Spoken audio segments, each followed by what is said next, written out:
O 4G começa a chegar ao Brasil, mas será que já vale a pena investir na tecnologia? Todos nós ainda temos restrições ao funcionamento do 3G atual. A pergunta é, será que a nova geração de comunicação celular tem chance de melhorar o acesso à web móvel brasileira? E os antivírus gratuitos? Será que eles são capazes de garantir a sua tranquilidade virtual? Resolvemos colocar frente a frente algumas das marcas mais conhecidas do mercado. A eterna busca pela forma física continua e tem gente defendendo métodos novos auxiliados pela tecnologia. Conheça as novidades e tire as suas conclusões. Vem aí novos domínios para a internet. Saiba o que vai mudar e o que isso significa para a sua vida digital.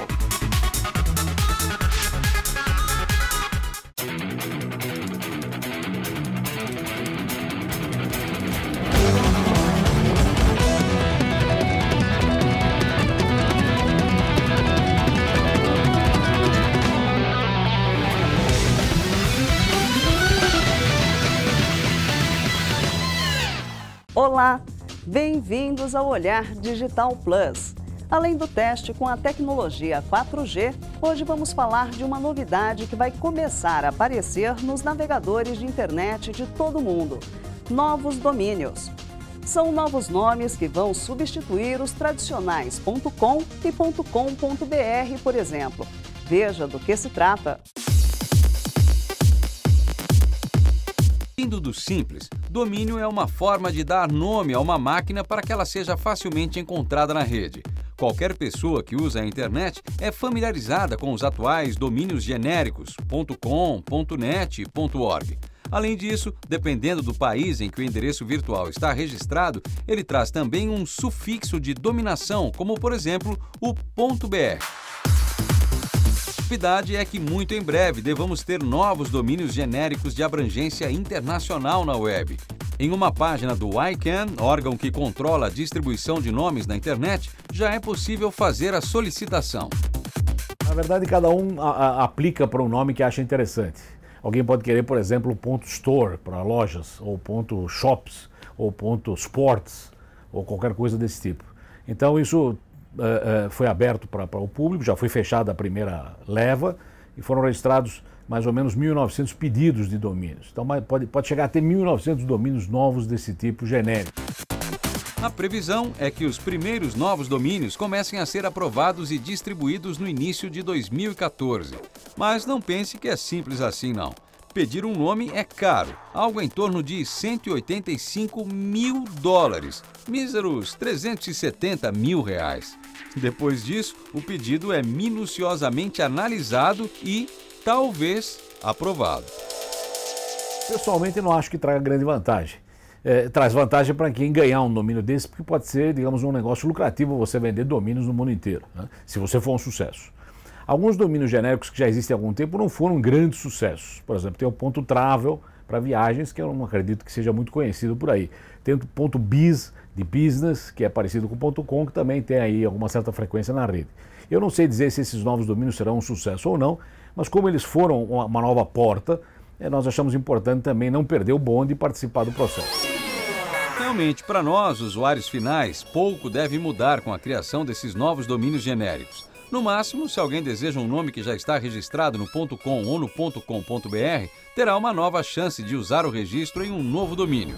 O NICBR, que controla e coordena o .br, entrou com 2 pedidos, .bom e .final. Mas quem mais se interessa pela novidade são mesmo as empresas que, ao comprar um domínio, poderão garantir que seu nome não será usado por mais ninguém. Teremos endereços como, por exemplo, office.microsoft ou iphone.apple.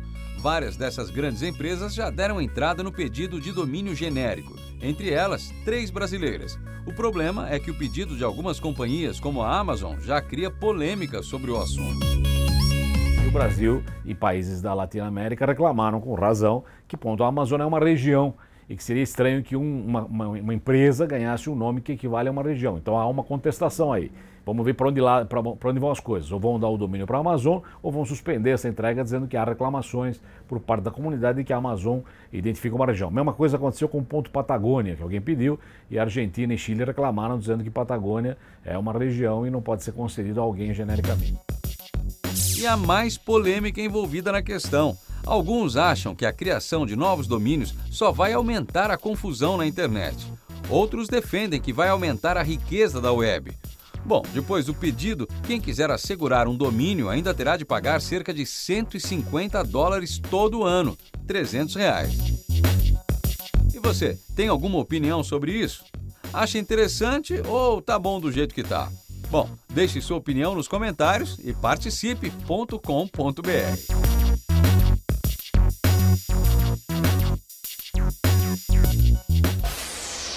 O 4G brasileiro já merece a sua atenção. Fomos às ruas para coletar as primeiras impressões sobre a nova tecnologia. Daqui a pouco você confere as primeiras impressões sobre o 4G que está chegando por aqui. O Olhar Digital Plus volta já.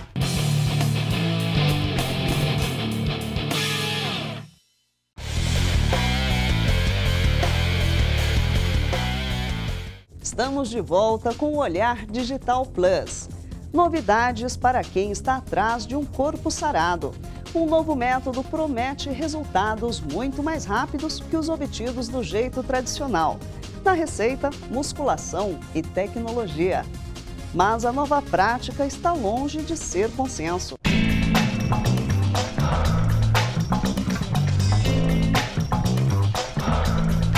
Uma nova técnica que combina a eletroestimulação e uma plataforma vibratória está sendo chamada de musculação do futuro. A modalidade de treinamento alia dois tipos de contração muscular: a voluntária, por meio do exercício físico, e a involuntária, através dos eletrodos. Quem desenvolveu a musculação do futuro foi o fisiologista Paulo Gelati. Segundo ele, em uma academia normal, para o aluno definir os músculos precisa de muito peso e intensidade. Mas aqui é diferente. Uma técnica que consiga fazer com que a pessoa tenha resultados, que ela consiga colocar o peso sem expor a articulação. Então ela vai estar fazendo a contração muscular voluntária, que é a normal que nós vimos aqui, e a involuntária, que é uma contração que não é o cérebro que vai fazer, é o equipamento que vai estar fazendo. Então a gente vai estar conseguindo pôr intensidades extras fisiológicas, seriam intensidades que essa pessoa não conseguiria aguentar na academia, no músculo dela, para ela estar conseguindo suportar aquela atividade que a gente está propondo. O fisiologista defende uma série de vantagens entre a musculação convencional e a do futuro. Primeiro, porque reduziria a fase de adaptação de tendões e ligamentos de 6 para até 1 semana, o que pode ser traduzido como resultados muito mais rápidos. A técnica também reduziria o risco de lesões, já que as contrações são manipuladas através de um computador portátil. Ele pode treinar aqui 2 vezes por semana, que seria a mesma coisa que treinar todo dia na academia. Segundo ele, os benefícios vão além, uma vez que a combinação das contrações voluntária e involuntária não acumula radicais livres nos músculos decorrentes do metabolismo do exercício. Mais um benefício. Ao mesmo tempo que está contraindo o músculo, eu estou relaxando também as fibras musculares na regeneração. O último benefício, até talvez o mais importante, é que vai ter um rejuvenescimento celular. Mas cuidado, hein? Não tente fazer isso em casa, não. É muito importante o acompanhamento de um profissional para controlar os eletrodos que geram a contração involuntária e também para avaliar a postura na hora de fazer os exercícios. Mas uma pessoa leiga expor essa musculatura, ela vai lesionar, com certeza. Bom, mas como não há qualquer estudo publicado sobre a modalidade e já está mais do que comprovado que as eletroestimulações sozinhas não resolvem nada, ainda há quem questione a eficácia e os efeitos da musculação do futuro. Não tem como você fazer nenhum tipo de comparação com o uso da eletroterapia, simulando uma quantidade de peso, quando comparado a um exercício de musculação, um aparelho de musculação. Não existe isso. Qualquer técnica nova, para você ter uma confiabilidade, você tem que ter comprovação científica, você tem que ter estudos científicos que comprovem o que você está falando. Que, por exemplo, você ter um ganho de força muscular, de massa muscular, utilizando eletroterapia com musculação, você tem que ter um artigo científico que te comprove isso. O fisioterapeuta que se dedica principalmente a cuidar da preservação de lesões e recuperação de atletas de alta performance alerta para alguns cuidados extras antes de aderir à nova modalidade. Você pode ter lesões musculares, você pode ter a chamada dor muscular tardia, que é aquela dor pós-exercício prolongada. A gente fala que essa dor muscular tardia começa de 24 horas e pode durar até 72 horas pós-exercícios. Se você fizer um excesso de treino, um excesso de uso dessa musculatura, seja de bíceps, de coxa, de abdômen, do que seja, você pode prolongar ainda mais essa dor muscular tardia. A longo período, você pode ter lesões musculares. Então, eu não vejo como uma forma benéfica esse tipo de técnica ou de treino. Você também é adepto das academias? O que você acha dessa nova proposta, hein? Bom, deixe sua opinião nos comentários e participe. Aproveite para saber sobre mais tecnologia envolvida no esporte no olhardigital.com.br. Conheça o Bike Fit, que ajusta a bicicleta perfeitamente ao ciclista, e todos os gadgets que fazem da corrida um esporte ainda mais viciante.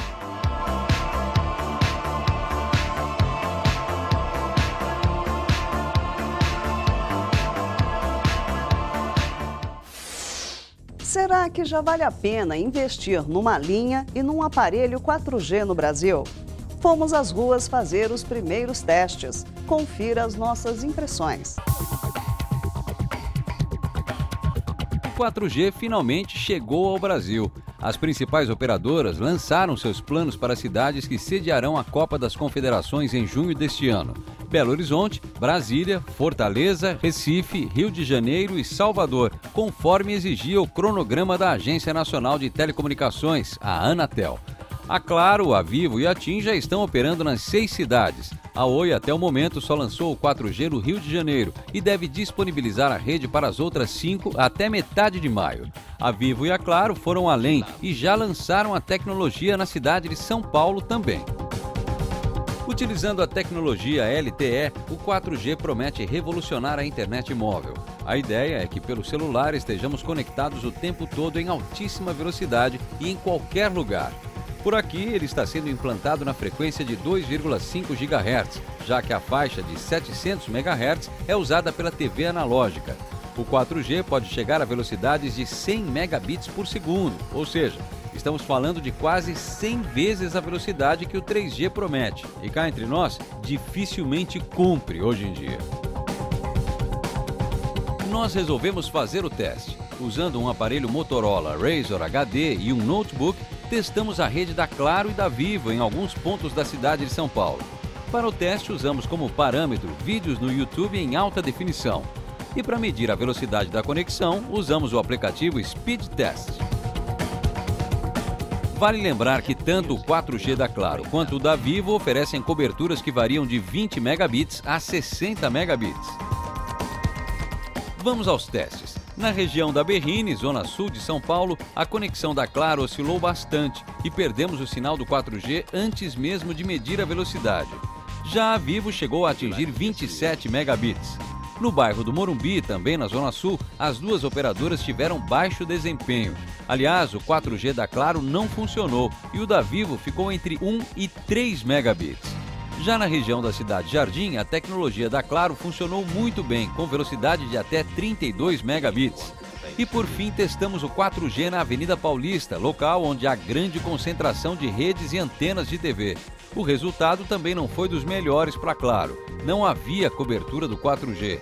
E o da Vivo oscilou bastante. Chegou a atingir 23 megabits, mas ficou a maior parte do tempo entre 3 e 1 megabit. Apesar do bom desempenho, em algumas áreas, em vários pontos importantes da cidade, o 4G deixou a desejar. Na maior parte, aliás, simplesmente não funcionou.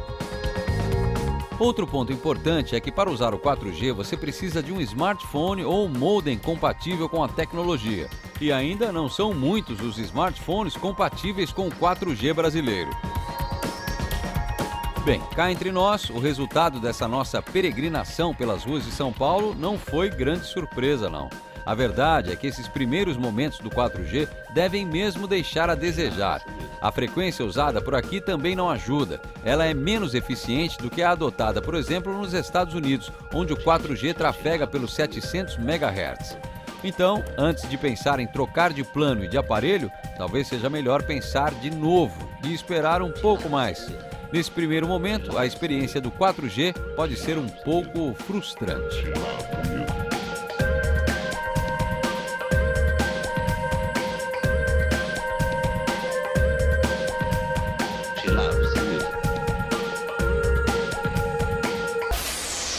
Daqui a pouco você confere qual antivírus gratuito oferece a melhor proteção para a sua vida digital.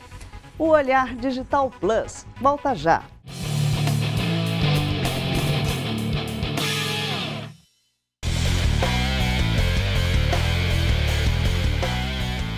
É óbvio que as versões gratuitas dos antivírus oferecem menos recursos que suas versões pagas. Mas será que elas são eficazes na proteção do seu computador? E entre as principais marcas, qual é a melhor? Nós fizemos os testes. Edição 2013 de um dos laboratórios digitais mais esperados do ano, antivírus gratuitos. Todo mundo já está cansado de saber que não dá para sobreviver sem eles, né? Especialmente se você tem um computador rodando Windows. Antivírus é ferramenta essencial. É claro que as versões pagas são mais completas, mas se você não puder ou não quiser gastar numa solução de segurança, saiba que as versões gratuitas funcionam sim. Elas oferecem algum nível de proteção para a sua máquina, ainda que não tragam todas as garantias das versões pagas. Para selecionar quais softwares nós testaríamos, recorremos à comunidade Olhar Digital. Numa enquete, descobrimos quais eram os mais populares. Aqui estão eles: AVG Antivírus Free 2013, Avast 8, Avira Free Antivírus 2013, Microsoft Security Essentials 4.2 e Comodo Antivírus 2013. Vamos aos testes. Interface. A interface é um item importante porque pode ser muito chato configurar um software complicado, cheio de plugins ou funções escondidas. Para avaliar esse quesito, como de outras vezes, contamos com a colaboração de voluntários formados por usuários finais. Aí, quem se deu bem foi o Avast. Com um layout simples, elegante e objetivo, o antivírus ainda se destacou pela capacidade de falar com o usuário, informando sobre possíveis configurações. Logo em seguida, com uma interface também muito eficiente, ficou o AVG. A interface lembra inclusive o visual do Windows 8. Na terceira posição veio o Microsoft, que não evoluiu muito sua interface no último ano, mas continua a ser eficiente. O Avira melhorou, mas ainda continua deixando a desejar em alguns pontos. O mesmo vale para o Comodo, que também melhorou sua interface, mas ainda não chegou lá, com algumas falhas na comunicação com o usuário. Consumo de recursos. Esse é outro item fundamental. De nada adianta ter um bom antivírus se toda vez que ele escaneia seu micro, você fica com uma máquina muito mais lenta. Aqui, quem chegou na frente novamente foi o Avast. O software foi o mais leve de todos, com pouco comprometimento da capacidade do PC. Em segundo lugar, temos o Comodo, que pesou um pouco mais na máquina, mas não chegou a comprometer sua performance. Por último, um empate triplo. Microsoft, Avira e AVG apresentaram consumo de recursos praticamente idênticos. Desempenho. Esse é o outro lado da moeda. Se o software tem de ser leve, ele precisa ao mesmo tempo ser rápido na execução de suas tarefas. Nesse quesito, quem se deu bem foi o AVG, seguido de perto pelo Microsoft. A explicação aí pode ser a integração entre o antivírus e o próprio Windows. Na terceira posição, temos o Avira, seguido bem de perto pelo Avast. Na lanterna ficou o Comodo. Apesar de ele consumir poucos recursos do micro, como se trata de um aplicativo mais pesado, seu desempenho ficou um pouco comprometido. Recursos adicionais. Apesar de serem gratuitos, esses programas também trazem recursos que vão além do simples antivírus. Aí, quem cruzou a linha em primeiro lugar foi o Avast. Além da proteção contra vírus, o software também oferece proteção para serviços de mensagens instantâneas, tipo Skype, rede e scripts. O Avast também avisa aos usuários quando é preciso atualizar outros aplicativos para aumentar o nível de segurança da máquina. Em seguida veio o Comodo com um recurso bem interessante chamado Kiosk, que cria um tipo de zona de segurança dentro do seu PC para que você rode aplicativos suspeitos com mais segurança. Em terceiro veio o AVG, seguido pelo Avira. Por último ficou a solução da Microsoft, que não oferece nada além da proteção contra vírus. Eficácia. Deixamos para o final o que mais interessa. Afinal de contas, qual desses softwares remove ou evita pragas virtuais mais eficientemente? Bem, antes do resultado, é bom lembrar que nossos testes são feitos todos numa máquina padrão, usando uma coleção de vírus particular e atualizada. Também usamos como parâmetros testes realizados por alguns dos institutos mais respeitados internacionalmente, como o SpyCar, iCar, AV Comparative, AV Test, ICSA Lab e VirusSign. Como sempre, nossos testes foram comandados pelo craque Wellington Watanabe Filho, que tem larga experiência em avaliação de softwares. No quesito eficácia, todos se deram bem, mas o Avira foi o melhor, detectando mais malwares e eliminando-os mais facilmente. Logo depois veio o AVG, seguido de perto pelo Avast. Em quarto lugar ficou o Comodo. Já o Microsoft ficou em último, e pior, numa distância considerável em relação aos outros. Conclusão. A decisão desse ano foi um pouco mais fácil. O vencedor registrou o melhor desempenho em interface, consumo de recursos e facilidade de uso. Chegou em terceiro no quesito eficácia, mas a uma distância mínima dos concorrentes. Por todos esses dados, a escolha do Olhar Digital como o melhor antivírus gratuito vai para o Avast 8. Na nossa opinião, ele é a melhor escolha para um usuário doméstico que está em busca de um antivírus gratuito.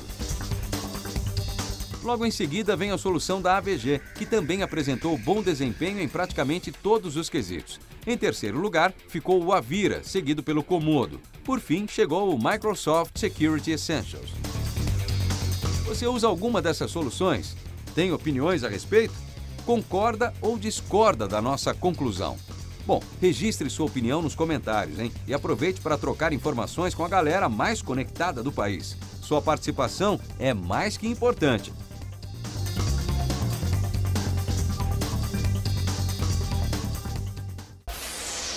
Você já sabe, todos os programas e todas as matérias que você acompanha aqui na TV estão à sua espera também no olhardigital.com.br. Aproveite para se cadastrar e passar a fazer parte da nossa comunidade. É uma ótima oportunidade para trocar informações e até tirar dúvidas com a galera mais conectada do país. Basta preencher um rápido cadastro para participar. Semana que vem tem mais. Olhar Digital Plus. O futuro passa primeiro aqui. Tchau!